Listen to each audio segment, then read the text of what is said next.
From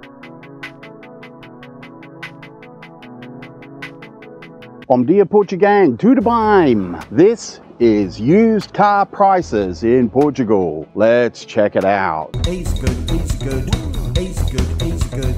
Wicked. It's Portuguese good. Alright, before we get started, I noticed that many of you who enjoy my content still haven't gotten around to subscribing. It costs you nothing to subscribe, but it really helps me out. So go ahead and smash that subscribe button. Go on, smash it. And if you don't, that's ignorant. All right, let's get into it. So here we are at a used car forecourt quite near my house in central Portugal.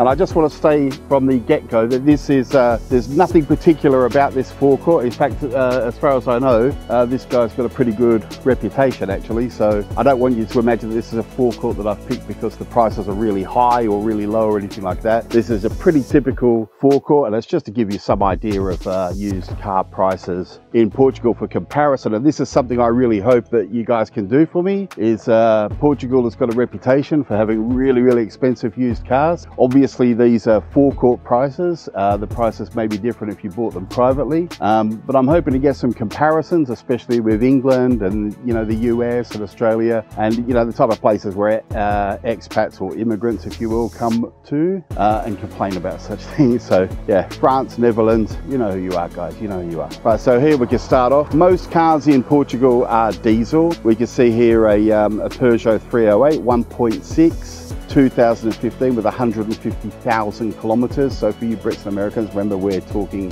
kilometers here, not miles. And this one, they're asking 12,650 euros for it. So obviously this is a 9-year-old car, 150,000 kilometers. Yeah, there you go, 12,650. How does it compare? How does it compare?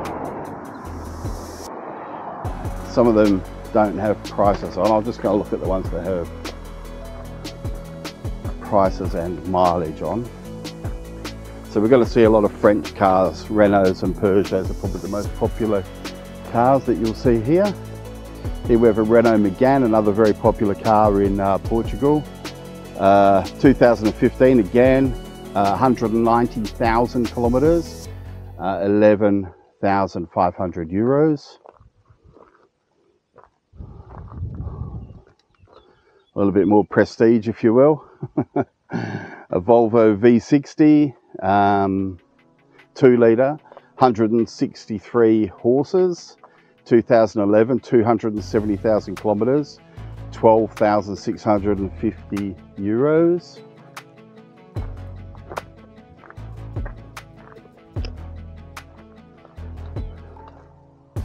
Maybe something a bit more familiar here. A Ford C-Max, 1.6 litre diesel, 180,000 kilometres, 7,250 euros, 2008 model. As I said before, we're going to see a lot of Peugeots here. Another 307, 1.6 diesel, 200,000 kilometres, 200,000 kilometres even, 2006 model, and that's 5,900 euro. Now that seems really expensive to me when I compare it to, say for example, the UK. Again, here we are, Peugeot 307 1.6 2004, 240,000 kilometers, diesel again, 4,250. Yeah, so a car like that in the UK, I feel like I would want to pay more like about 1,000 to 1,500. But let me know in the comments what your opinion is there. I just wanted to see, I think I saw a Vectra B down here, which in England by now would very unlikely to be on the road. But you still see quite a few of them getting around here, and to be fair, quite often in reasonable nick. I think I saw that just here. This was the Vectra B. Yeah, and so here again we can see Opel Vectra 1999, 367,000 kilometers, and they're asking 2,350 euros for this car. Now don't get me wrong, in their day these were good vehicles and I've had a couple myself, but 2,350 euros, so it's about 2,000 quid, guys, for the Brits. yeah, it's in pretty good nick, but yeah. I think that's where you're starting to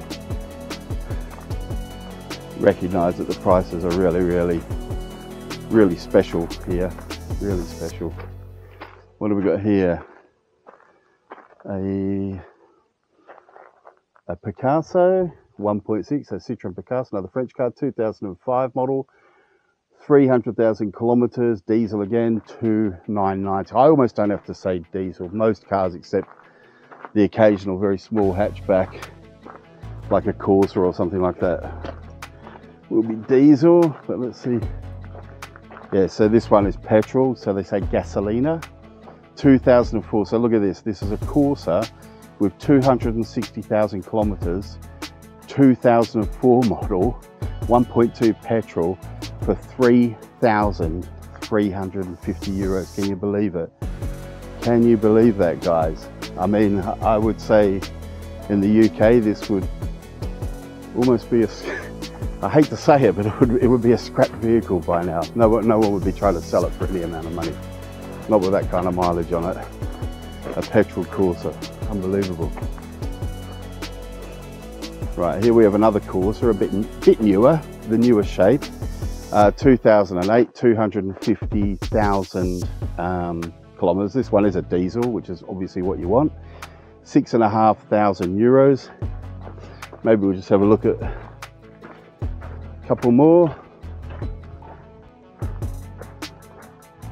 A Seat Altea XL 1.9. I'm not really familiar with this car, to be honest. 140,000 kilometers, 2009, 10,250 euros. And then maybe look at something a little bit, just a little bit more expensive, I guess.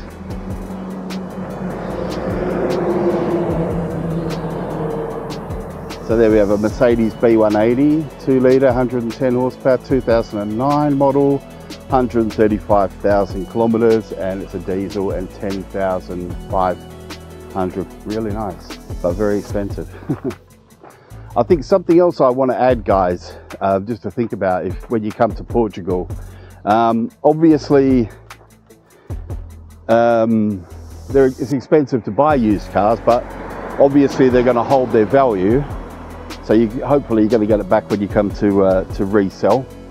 But on the flip side of that, I do say, and again, this is just my opinion and I'm generalizing, that I think cars are driven quite hard here. So they tend to be driven quite, I'm really generalizing, guys, but they tend to be driven quite fast. So they tend to be, they're braking hard, they're going over speed humps without slowing down, all that kind of thing. So definitely things to check out when you're buying a used car here. So yeah, if you're in central Portugal and you're looking for a decent deal on a used car, I think coming and checking out Automotive is a good place to start. Definitely has a good lot of stock in there, and usually most of the cars seem to be around that kind of 10,000 euro mark. And as I say, you know, the cars do hold their value, so you'll get it back on resale. I often joke, I brought my Vectra here.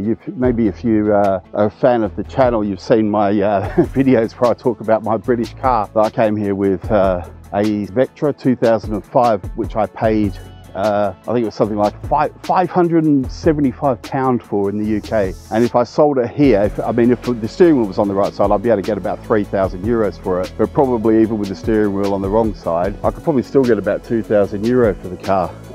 So there's that side of it. But yeah, as I say, they're quite often driven pretty hard, so you do have to think about that. Anyway, guys, I'm gonna wrap the video up here, I think. If you're new around here and you enjoy this type of content, please consider subscribing. And if you like the video, please give it a thumbs up. Muito obrigado, amigos. Ciao.